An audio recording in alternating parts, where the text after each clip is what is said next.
Hi ladies and gentlemen, my name is Raj Rada from BSc 3-5. Today, I will discuss with you the procedures when there is a hostage taking and the negotiation procedures that should be done in the hostage taking situation. But before we start, let's pray first. In the name of the Father, the Son, the Holy Spirit. Amen. Lord, naway marami po kami matutunan. Maraming salamat po sa binibigay niyo sa aming blessing po, Lord. Yes po, Lord. Naway maisa utak po namin ngayon ang aming maririnig na kaalaman. Yes po, Lord. Maraming salamat po. Amen. In the Father, the Son, the Holy Spirit. Amen. We have terminologies here that will help us to understand lesson. First, hostage. In other words, hostage is the person in danger who is in the hands of the hostage taker. Yan. And the second one is the hostage taker. This is the persons who made the hostage taking situation. In scenario, sila yung may dahilan ba't merong hostage taking. He has the hostages in his hands. And the third one is hostage taking. From the word taking, it is a action word. This is an act performed by the hostage taker. This is where the hostages are threatened to be killed or hurt if the hostage taker don't get what they want. Yan. And the fourth one is the kidnapper. This is the one who takes people and takes them to another place to detained with the legal authority. They also ask for a ransom or to release the persons they took. The fifth one is the kidnapping. This is an act carried out by the kidnapper. It is to take a person to another place to be detained without a legal authority. And the sixth one is the negotiator. Negotiator. This is the practice persons who has the ability to make an agreement with the hostage taker. Yan. And lastly, the negotiation. This is where the techniques come in when the negotiating an agreement between the negotiator and the hostage taker. So, yun. We are done with the terminologies. So, let's go to our main topic. Negotiation procedures. Negotiation procedures in hostage-taking situations are critical for solving crises with minimal harm to hostages and law enforcement personnel. These procedures typically involve specialized negotiator who engage in structured dialogue with the captor, aiming to build rapport and establish trust while gathering informations about the situation. We have here special procedures, Rule 26, hostage situations. We have here 9 sections. And first is the section 1. Procedures to be followed in hostage situations. So, a crisis management task group will activate immediately. So here, the crisis management task groups should be on the scene immediately. And incident scene shall be secured and isolated. So, the hostage scene should be cordoned off para walang makapasok na iba. An authorized person shall not be allowed entry and exits to the incident scene or the hostage hostage scene. So only the negotiator team should be inside of the cordon, and civilians are not allowed in the hostage scene.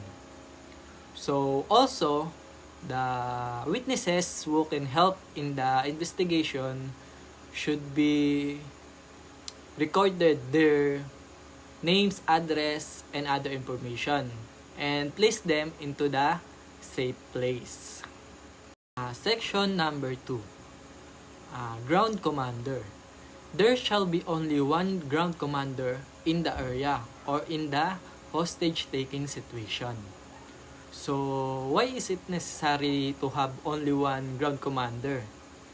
So, simple lang. To avoid misunderstanding the proper procedures to be followed, and also for the uniformity of the instruction. Section 3. Negotiators. So, under Section 3, we have negotiators. Maybe you all already know what a negotiator. The negotiator is the only one allowed to talk to the hostage taker. Section 4. An assault team or the assault team shall be alerted for deployment in case of negotiation fails. So, members of the assault team shall wear authorized and easily recognizable uniforms during the conduct of operation. Bonnets shall not be used. So, in Section 4, the snipers around in the incident's scene will enter.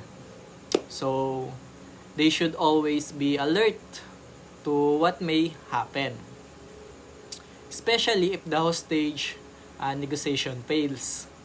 An example is that the hostage taker did not settle with the negotiators wanted to do. And Section 5, Assault Plan. Under Section 5, these are the guidelines that the assault team must be follow to reduce the threat to the lives of all parties. Section 6, or the support personnel. Under these sections, the support personnel must be on the standby in case there is a crisis such as a fire for the fireman and bomb threat for the bomb specialists. So those are the example. And Section 7, coordination. Proper coordination with all participating elements shall be done to consolidate efforts in solving the crisis. Section 8, safety of hostages. In negotiating for the release of a hostage, the safety of the hostage shall be paramount. So, in Section 8 says that the hostage's safety should be our priority. That's why we conducted a negotiation for safety of the hostages. Section 9. This is the main point of my discussion. So, procedures to be followed during negotiations. These are the procedures that must be followed during negotiation. First, stabilize and contain situations. First, you should see how you control the incident scene. Select the right time to make contact with the hostage taker. You should not just to go in immediately and talk to the hostage taker. Take time when negotiating. Although time is very important element of negotiations, But of course, take time because later you rush and make mistake, and allow hostage taker to speak. Just let the hostage taker says what they want, and don't offer the hostage taker anything. What he will ask for will be a part of negotiations. So you should not talk about the demand or never with the demand, because that is the golden rule in negotiation. You should not be the one to initiate what needs to be done, because that might cause the hostages disaster or napapahamak, ganun.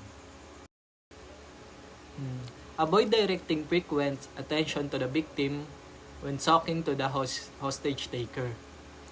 During negotiation, don't focus on the hostages. You should make the hostage taker feel like you have no use for the hostage, as if the hostage is not important. But deep inside, your goal is to save the hostages. Do not call them hostages.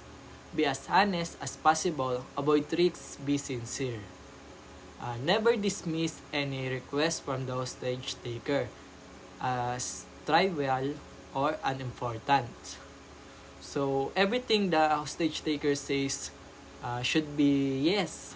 Yes ka lang ng yes. If you don't do even if you don't do everything, because it depends on what they want. Never say no. Yan. Soften the demands. Never set a deadline. Try not to accept a deadline. You must steal what you agreed upon. So, do not introduce outsider, now non-law enforcement officers, into the negotiation process unless their presence is extremely necessary in the solution of the crisis, provided that they shall be properly advised on the do's and don'ts of hostage situations. So, if there are private citizens, they should be taught what to do and what not to do, because that might be the end of their lives. Do not allow any exchange of hostages unless extremely necessary. In particular, do not exchange a negotiator for a hostage. So, never allowed swapping hostages. That's not allowed. Avoid negotiating face-to-face. So, there must be an allowance or space between the negotiator and the hostage takers during the negotiating.